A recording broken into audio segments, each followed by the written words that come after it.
Law enforcement officers perform many duties, including crisis intervention. They often are the first person to deal with a person who just may want to die. How they handle it can mean life and a helping hand or death. SNN's Grant Boxleitner has more. As a police officer, we respond to crisis every day. Law enforcement officers can often find themselves face to face with someone feeling hopeless or desperate and threatening to jump, and their interaction can prevent a tragedy. A St. Petersburg officer talked someone off the Sunshine Skyway over the weekend.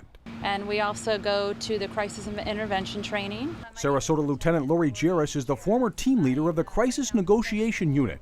She says there have been several instances on the Ringling Causeway Bridge where an officer has intervened to prevent a person from jumping.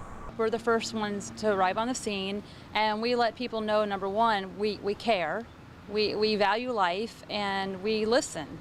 This man on the Bee Ridge overpass was assisted to safety by a deputy in December 2014. A Sarasota officer prevented this woman from jumping off the Ringling Causeway Bridge in June 2014. Susan Albrecht is a longtime clinical social worker in Sarasota. Anyone with compassion and caring who reaches out and gives some sense of hope and encouragement to a person who's feeling so desperate is worth the opportunity to have an engagement. Lieutenant Jaress says she talked a man threatening to jump off this parking garage next to the police department, and it all started with a simple, "Can I talk to you?" A side of police work that isn't often talked about, but remains a public service that can be life-saving.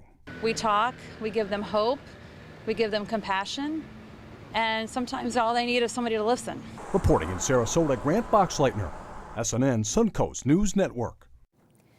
Coastal Behavior Healthcare COO Rick Verhel tells SNN that he's impressed with how police officers can often de-escalate these situations and get the person help.